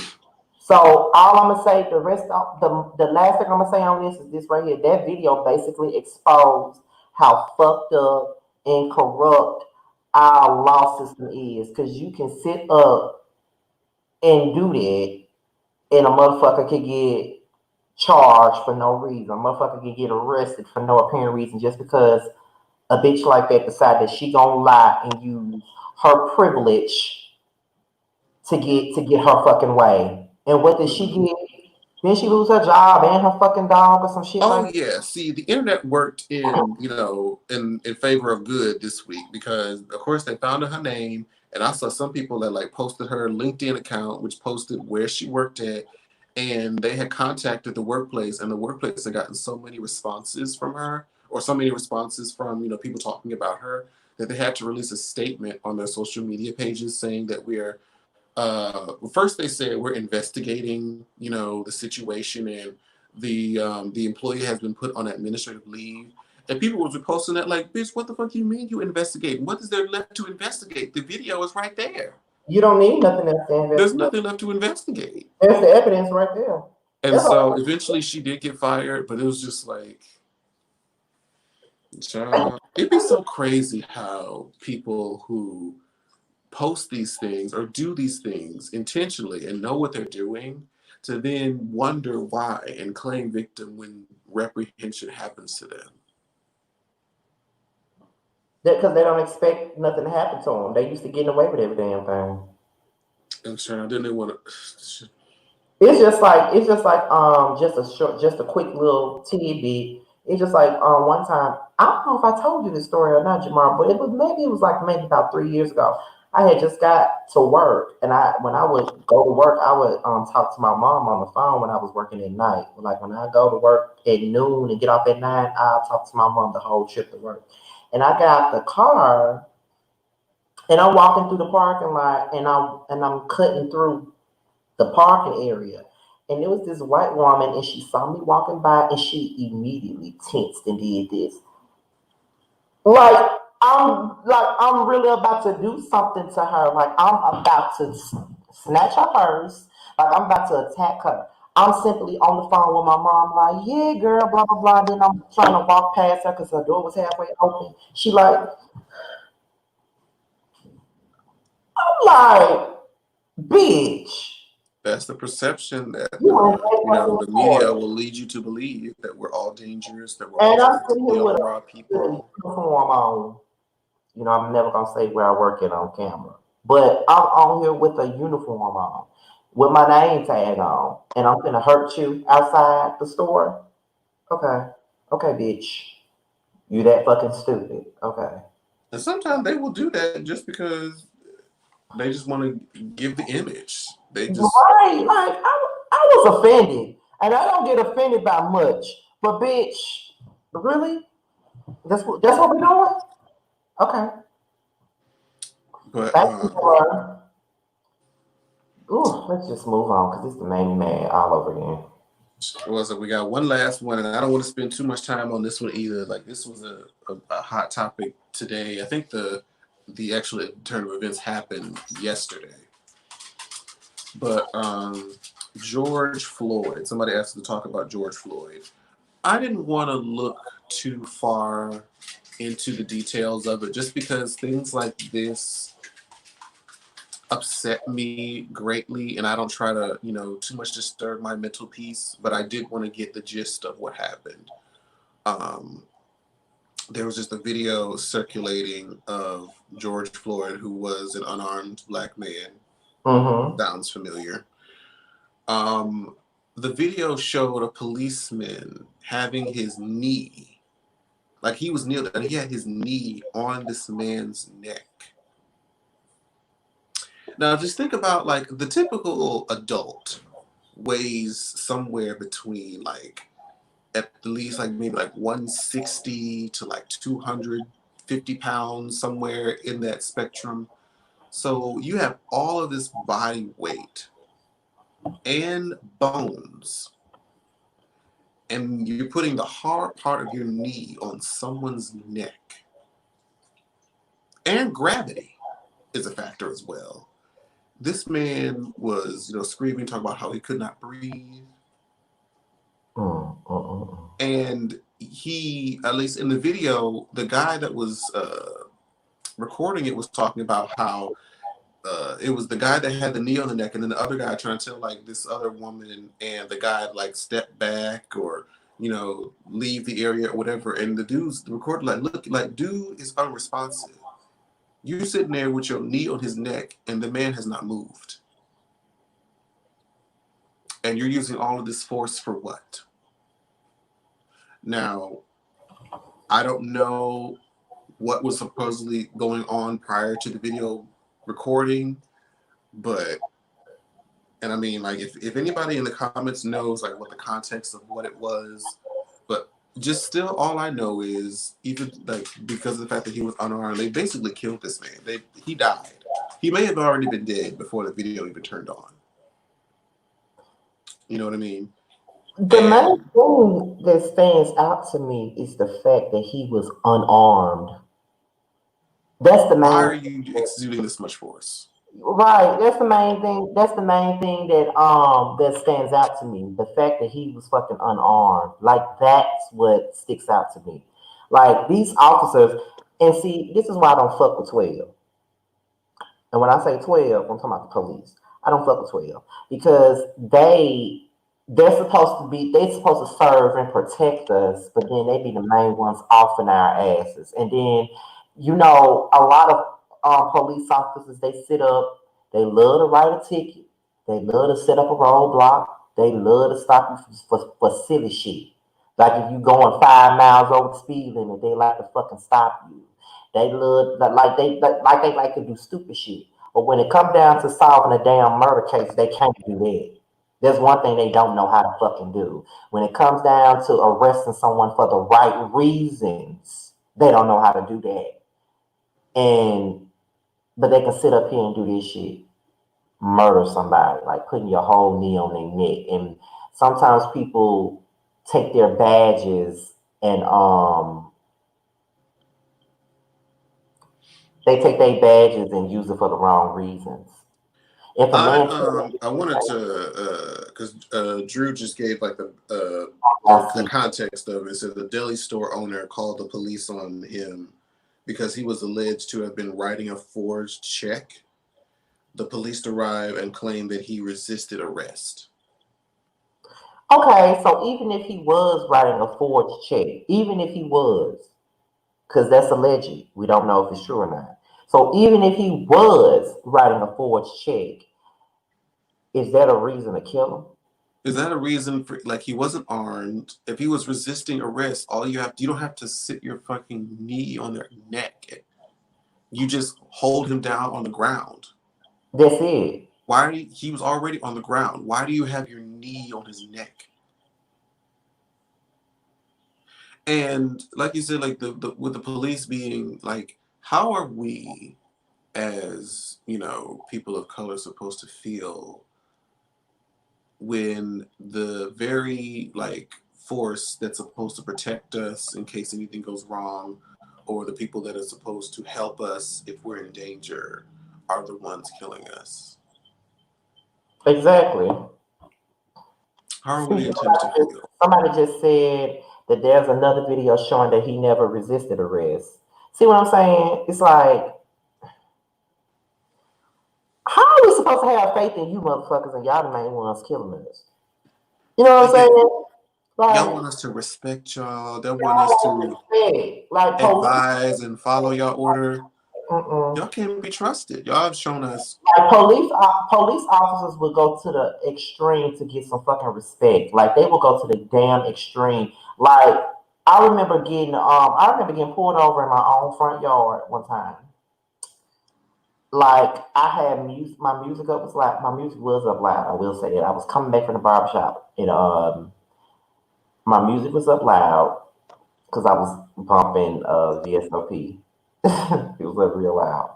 But I pulled up in the driveway and when Got my hand in chilling all night. I had Very special. I had one foot out the door, getting out the car, and I look up and it's blue lights in my driveway, and I'm like, I know I'm not getting pulled over in my own yard, and it was by a narcotic. So they said I had reckless. They gave me a ticket for reckless driving, which I wasn't speeding. I wasn't speeding. I had loud music. He was yelling at me, all in my face, and I was sitting here like, that's how I was looking at him. I was like, I'm trying not to laugh at you, but you yelling We and screaming in my face. I feel like when you pull someone over, you don't have to yell and scream at them. You don't have to be a bitch. Bitch, give me my ticket and move on. especially if we're not being aggressive with you. Like, do you ever find yourself, if you ever got stopped for a ticket or speeding or whatever, and you just find yourself like, okay, I have to put on this facade. I have to be or seem as least intimidating as I possibly can, so Mm-hmm. that they, I mean, even if you do that, like, you want them to feel as comfortable or as in power or in control of the situation as possible, so that they don't feel the need or want to try to escalate things, even though they have no reason to be escalated. It's like I Right. find myself doing that almost every time, that I have an interaction with anybody that's considered an officer. I try to like be cool. I try not to stir the pot because I know if they wanted to, they could fuck my life up. Or can kill Just like you. that. Like getting pulled over is like the worst because you don't know what you're getting yourself into. Like you didn't ask to get pulled over, number one. And then you don't know what type of police officer you're gonna get. Sometimes I feel like police officers will provoke you into a situation and make it worse off than what it is. It could be a simple speeding ticket and they'll provoke you and try to make it be more off than what it is. You Like don't even have to provoke them. you don't even right, like you don't what I'm saying is they will provoke you. Like, Oh, you don't even have to be intimidating. You know what I mean? Like you could just sit there, listen, and even though you're annoyed by being pulled over, you gotta act like you're not.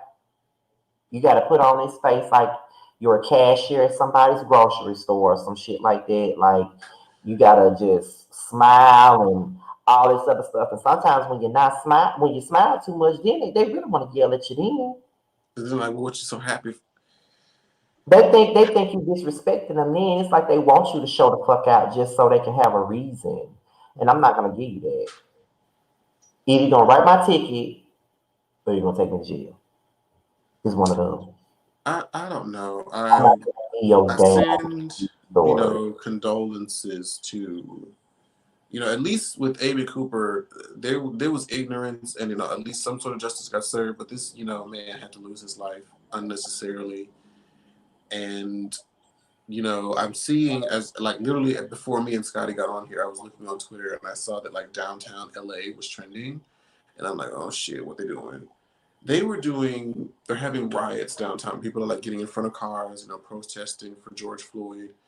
And somebody pointed out on Twitter earlier, they was like, they were using like gas masks and, all these, crowd controlling offensive things. But like, where was all of these tools when they were protesting against the lockdown a couple of weeks ago, when it was mainly no people of color on those front lines? They didn't use any lines of force. They didn't use anything. Like they were going to like Capitol buildings, and they didn't do any of that. Like they didn't have those shields. They didn't have no tear gas, no batons, none of that. But then when we start protesting, running on the streets for some actual injustice, we're run over, we're tased, the dogs are sicked upon us. But when a city shuts down for your own safety and you want to protest, there's not the same energy that's being taken. I wonder why that is. Yeah, because it's black people. It's black people doing the protesting. And it's always going to be like that when it comes down to like just like the person said in the comment section. It's black people protesting against police brutality. So it's always going to be there. Like, they don't give a fuck about the city being closed down and people protesting against that. They don't care about that. But when it comes down to police privilege and people protesting against that, then there's tear gas and all this other shit. Now you want to kill motherfuckers, and now you want to use forceful precautions to get people to stop what the fuck they doing because this is about police brutality. But like I say, they do this shit. They want to be police when they want to be police. They want to they do it at the time when they want to do it. Like that's the type of shit I be talking about. That's why, like I said, I don't fuck with 12. That's why I say it every time. I don't fuck with 12. I Like I definitely agree, and like I said, it's just a sad thing to see, but it keeps oh, happening. It's like we haven't necessarily. I ain't gonna say we. It's just like they haven't learned from the whole Trayvon Martin case. They haven't learned from the Mike Brown. It's like they don't give a fuck. It's gonna keep happening. It ain't gonna never stop. It's gonna keep happening. It's gonna keep happening. and they wonder like why are they so aggressive? Why are they going and doing all these radical actions. It's like, what could we do to get your attention for you to stop senselessly killing us? That's what I'm saying. It's like What would it take? a nigga had like Trayvon had a fucking hoodie on his head and got killed. Had the hoodie on, walking in the neighborhood with Skittles and Arizona iced tea. And back then, I stayed with a hood on my fucking head. I could be sitting in the house and I got a hood on my head. You know what I'm saying? So it's like all that shit was crazy to me. Like, they don't care.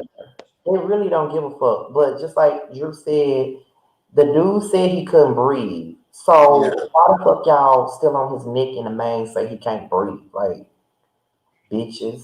And all y'all did was get fired. They're not gonna charge y'all with They murder. haven't gotten arrested. Losing your job is not enough for killing a person in cold blood. So all y'all gonna get is a slap on the wrist. We're taking their job away. We're just gonna take their job. We're gonna take their source of income, and that's it. No, you need to take away the same thing that he took away from that man. That's his freedom. Right. Y'all took away this man's life. He ain't gonna be able to. He can't feel nothing no more. His family can't see them no more. Shit. I don't know if he had a wife and kids. Like, this is what I say. Y'all took this man's life. Something he'll never fucking get back. All they took from you is your job. You can go to the local Burger King and get a job. So fuck all that. Y'all need to be charged. Basically, that's how I feel. Y'all shouldn't be able to work the same ever again. Lord help us. But that's the last of our written topics. I don't know if you want to open the chat to do like some last minute quick topics that they want to talk about before we leave. Ooh, what a way to close it. Ooh. I know, right? But we were in good time though. We are in good time because the last week was about twice as long. Oh, we was almost on here for 3 motherfucking hours. We did do this in the timely manner that we wanted to. But if you this right here is the goal. Like this hour 36, this is typically what we would have liked to do. And that first hour went by really, really fast. It did. But if y'all got any quick questions that y'all want to ask us right quick before we get off, go ahead and ask so we can, get ready to get off here, tell y'all about next week's live stream and everything else and what we got planned and all that other stuff. So if y'all got any quick questions that y'all want to ask, go ahead. Don't ask me what type of food I like. I mean, we'll ask whatever they want to ask, then we can kind of like decipher from. Yeah. Somebody asked about the Megan Good thing about her bleaching. I heard that she actually had like a some sort of skin discoloration on her forehead, as she claims, and that she went and got a procedure done, and the person who did the procedure fucked her up, and so she had to sort of even herself out by putting it so that it sort of matched the rest of her face, and then over time it would eventually heal.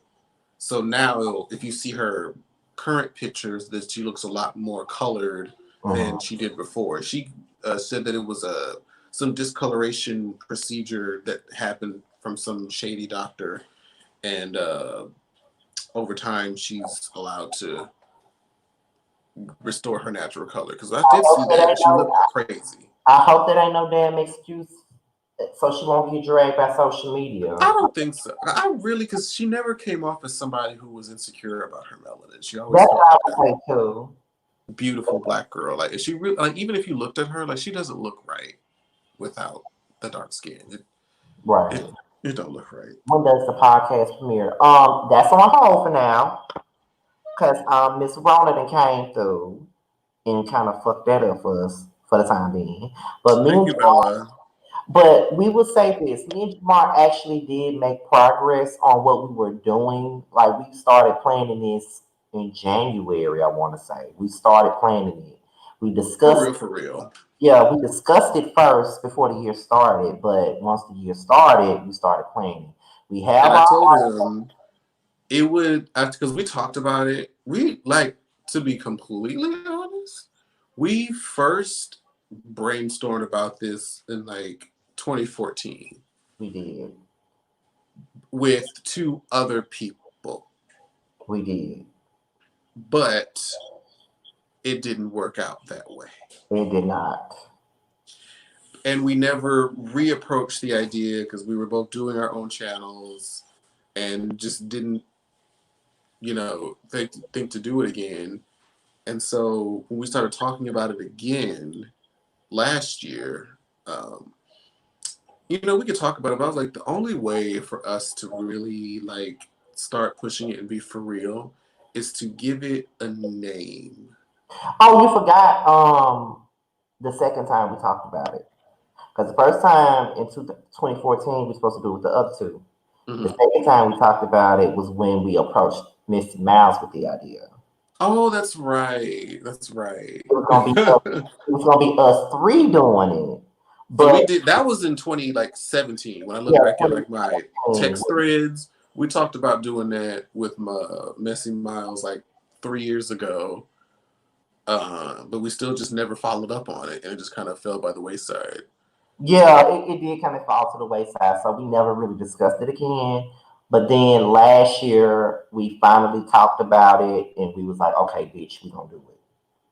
So we decided that we're gonna go ahead and do it, and we talked about this shit every day. Just about Almost every phone conversation that we had, we're like, okay, we have to, because like we both wanted to do it, we both believed in it, we both felt like it would be great. And so we was like, we just have to start putting the foundation pieces together. And I felt like the hardest part was brainstorming the name. And a we had a name, hard time with the name. yes, we came up with all kind of shit. And we were trying to implement just different ideas from like other platforms, but we didn't want it to be too similar to other platforms. And then I threw out a name, and we were actually talking with his cousin Reggie on the phone at the time as well. So we had like a second or third opinion, and I was like, "What do you think about this?" And then they just sounded like, "I like that," because we were just brainstorming, and I was like, "Okay, well, what about this?" What And about then this?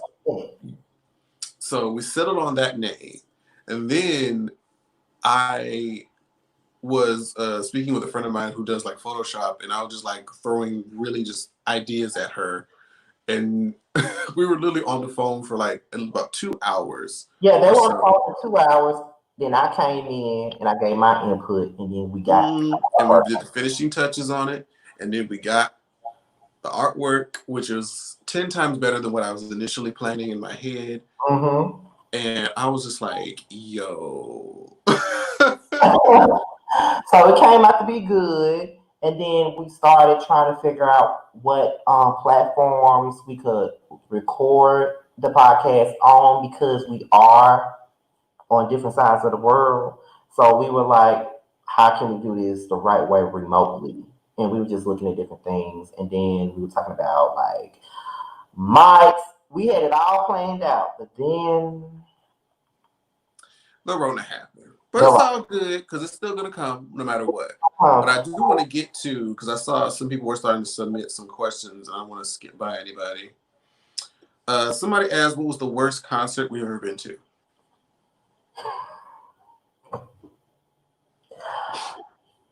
I can't say because I never really went to a bad concert.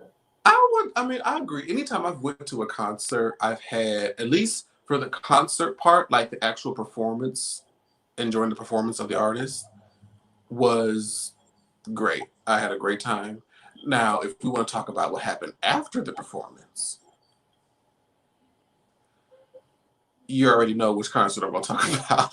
Are you talking about the K Michelle one when I came? I sure am. We're not going there. But that's the answer to that question. Who answered that question? Anthony W.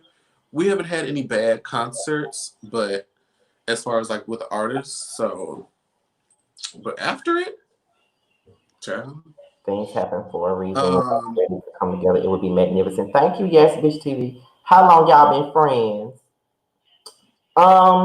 Since I 2013. said 7 years. Yeah, you said it right. 7 years. We've been friends 7 years. I was actually doing YouTube 3 years prior. I was actually on my third year when Jamar started. I want to say Jamar started YouTube 2012 or 13. No, I started right at the top of 2013 Okay. because I remember I was uploading videos to the channel like random covers and other just random bullshit, but I didn't start like uploading regularly of my face and talking about things until like I think midway or towards the beginning of that Bad Girls season 10, which is like right at the top of 2013, and I started uploading regularly after that, and I Mm, became like a Bad Girls Club channel, that's how I found you. which was, I mean, that was dope because I was watching, Wes from Make Connection TV. He got me into the show, and it was like really fun to hear him watch and talk about it. So I was like, I want to talk about it too, and so it just kind of went from there. And It's crazy how we became friends though, because I think he was watching me, and then I don't know why I clicked on his name when he commented, but I clicked on his name and I watched mm, it and I subscribed. And from that point on, we followed each other on social media, then we became cool. We exchanged numbers. It's always been like that. Like we never mhm. had, it just fit. Like for whatever reason, we clicked and we never stopped being friends. It was because the girls were trying to say that we weren't friends no more because I wasn't mentioning him on some of my videos a while ago. Remember I told you that, but you told me to stop looking at that shit. However, we never stopped being friends. We never had no disagreement. We throw shade at each other all the time. We it's I don't never shade Scotty. he don't believe that shit if y'all want to. But anyway, it became bigger. You see that the blue eyes be lying. But as far as that's concerned, anyway, it Look, became. if I don't shade you, I'm not really a friend. That's he said that. If he don't shade you, then he don't fucking like I you. don't fuck with you for real. If I don't shade, if I don't throw playful shade at you from now and then and call you a whore, then I'm not really a friend. And then on top of that, when we met in person, it just like it felt like we had already hung out. Oh yeah. Well, It when we wasn't even first met, awkward. it was our first meeting was that whole story that we love to tell because all of that Right. happened at the same time. It wasn't even awkward. Like it just went well with it. And I guess and I think we were already close before that, but I think when we met the first time and we hung out that whole weekend, it just made us even closer after that. So yeah, that's how long we've been friends. And you know, I just feel like he's the yin to my yang, I'm the yin to his. We just flow. It works. It works. So it just works. It's gonna work. Someone said, "Don't give up on it. Y'all can still do it despite the." Oh, we're not giving up on it at all. That's why we're doing the live streams right now. The live streams is pretty much. That's why we call the live stream the Prelude, and it's basically, it's basically what it is. Like we're just letting you know how the podcast is gonna be, as you can see. This is exactly how it's gonna be. We're just giving you a taste of it this way. And I felt Oh, like it was always gonna be thank you, yes, Bitch TV said my demeanor is very balanced. I've like whenever I've collaborated with people before, that was always one of the best compliments that I would get. Like when me and Maddie were doing, our Drag Race reviews consistently together, because I guess chill and more laid back, but still shady and funny. mm-hmm. It complemented the fact that Maddie was more like outgoing and more like rambunctious, if that's the right word, more like aggressive. That Yeah. they kind of balanced each other out. Mm-hmm. And so I feel like that's really the relationship that I have with like a lot of my friends. Like I'm usually more laid back, where like most of my other friends are a little bit more like more outward, more aggressive, more gregarious. So it feels like a balance that's even. Because I feel like if we were both like outward and loud, it might be overwhelming potentially. And then if we were both like too like low key, it might be kind of bland. So I think it's a great balance. That's what I keep hearing. That's what I kept hearing after the first live stream we did together. Everybody was saying it was balanced and we balance each other out well. That's why it works. That's why we got Mm. the response. So I agree. Keisha Cole wanting to smoke with Ashanti for a versus battle. I had this conversation with one of my friends already, and I feel like Keisha Cole overall is the better artist. Ashanti has bigger hits than she does. Yeah, I'm about to say I feel like Ashanti has more hits, Yeah, she has more but hits than she does. But as some, far as ability,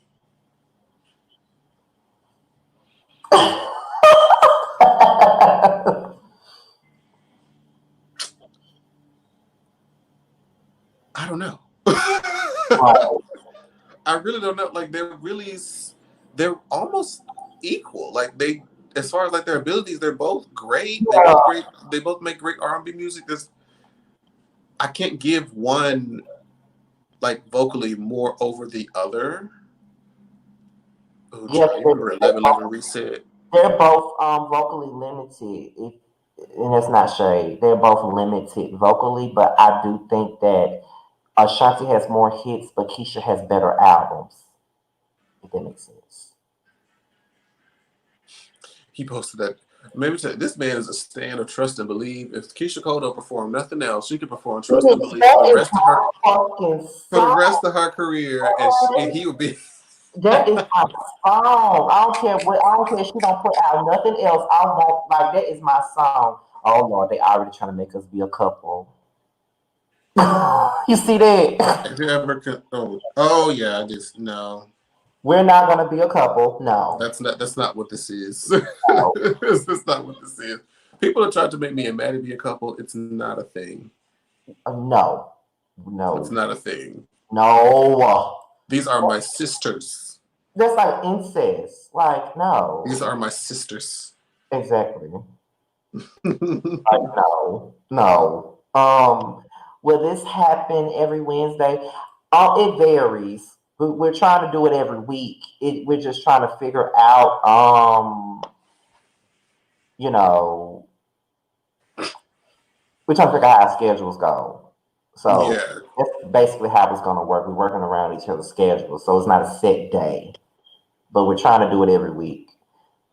You know, if we can, yeah. if we can, that's what we're doing. That's the goal, to try to get like a consistency, so where it'll be more of a seamless transition into the podcast if we can get it. So, somebody said Mr. Still angry and Mr. Peace be still. Okay, yes, bitch. I ain't dealing with him.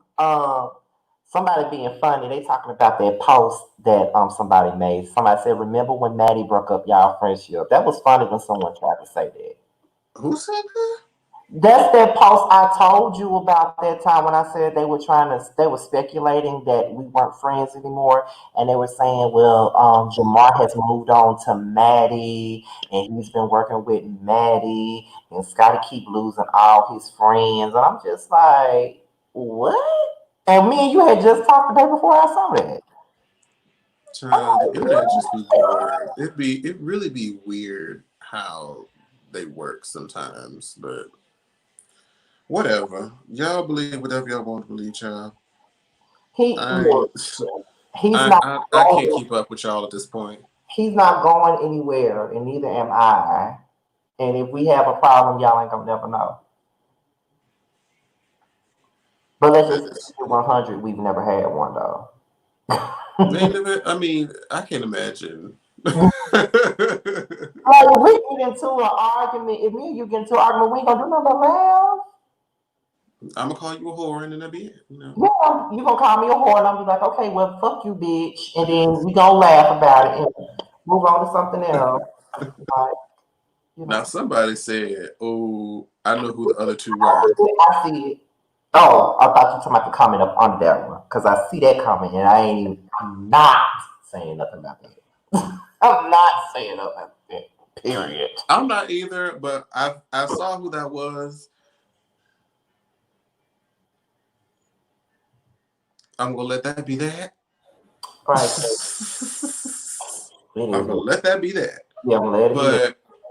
I think we're gonna do our closing statements. You have anything else you want to put? No. We're not talking about T.S. Madison. We were talking about Maddie Rance, not T.S. Madison. Wouldn't that be a right? T.S. does not know us, okay? Child, that that'd be fun. Huh? That would be fun if we get T.S. Madison. Right, but I guess child.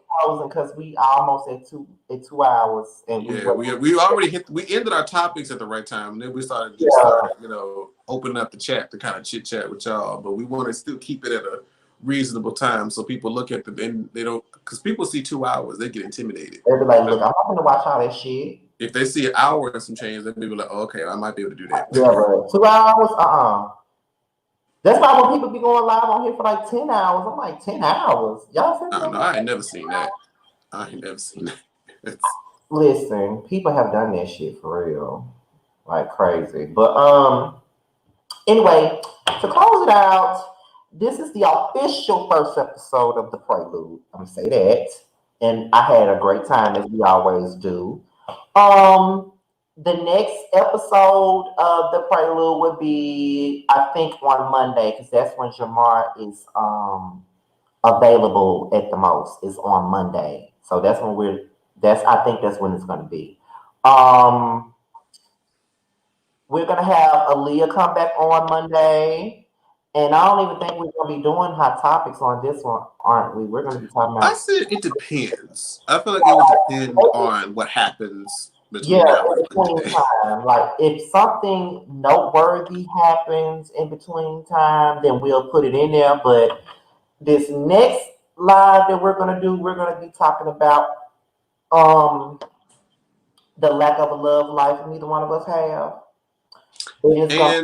Just like insecurities in dating. And it's gonna be, well, I'm hoping that it's going to be like a real like therapeutic session where we'll be able to sort of talk about, the things that we're scared of, the things that we feel hold us back. And it's going to be, real cute. At least I'm hoping. That's why I'm glad that his friend's going to be there. Yeah, Aaliyah's going to be there. She's really good with this type of stuff. Like, because, she pretty much read Jamar his rights the last time when she gave him a reading. So she's gonna join in. I already I talked to anytime I have an idea, I always bring it to Jamar first because this is a joint project. So I bring it to him first. And when he decided that okay, we're gonna talk about such and such, and I said, well, do you want to bring Aaliyah on? Because being that it's a therapeutic type thing, she would be a good person to probably mediate the conversation. So he agreed, and I talked to her about it, and she agreed to join, and she's excited to join. So it's going to be me and Jamar, and then Aaliyah will be our special guest. Before we go, okay, somebody said, can subscribers send things for you all to talk about? Y'all can. Where? Y'all can, I think most of them follow us on Instagram, if anything. Y'all could probably send it to our Instagram or our Twitter. Yeah, one of the two. If y'all want us to talk about something, either just like tag us or tweet us on Instagram and Twitter, link us to like any articles or anything. We'll check it out and see if it'll fit and align with what we want to talk about in that week's show. Or like Kendra just said, we could probably do a community post on, you can do one on your page, I can do one on mine, and we can just ask what do you guys want us to talk about. And then me and you can go through the comments, and then we can discuss it amongst each other, and then we'll decide what's best. So yeah. Oh no, baby, we got to go because we already. We hit. I appreciate, because I know if you listen to us do your twist out, that means that you really listening and engaging. Right. So we appreciate you, Miss Nicole. We really do. Yes, we really do. I hope you guys enjoyed it. Like I said, this is a new segment for now. It's called the Prelude. That's not the name of the podcast. We have not released the name yet. But the Oh, it's not even close. yeah, it's not even close to what the name is. But the Prelude is basically what it is. It's just letting y'all know that we're just doing this the best way we can until everything is cleared out. Because when Rona came, we didn't know if either one of us was gonna have a job or not. So that's why we put it on hold. That's why we put it on hold. But we didn't know what was gonna happen. So just bear with us. Like I said, we'll be doing this. We're trying to go for every week, sometimes bi-weekly. It just depends on how our schedules are and what we have going on during the week. So like I said, I hope y'all enjoyed it. I really hope y'all did. We got a great response last time, so we'll want to continue to do that. And yeah, that's pretty much it. So before we close, I'm just gonna say this. For my social media, if y'all want to follow me on anything, y'all can follow me on IG at Scotty underscore by underscore nature, and my Twitter name is Mr. underscore still standing, but no G at the end. That's the only difference. Go ahead, Jamar. Okay, and you can follow me across all social media platforms. That's Twitter, Instagram, and Facebook at Jamar84. That's JAMAR84. And TikTok at Jamar840. So the exact same name that you see right here on this screen right here, just an additional zero, and that's where you can find me on TikTok. Lots of funny, great content on there. So y'all go check me out. Yeah, because it is funny. He even got motherfuckers mad about that particular. Babe, we're not gonna talk about it. We're not gonna talk about it. Anyway, we'll see y'all next week for the second episode of the Prelude. Me and Jamar are signing off. We will talk to y'all later. Bye.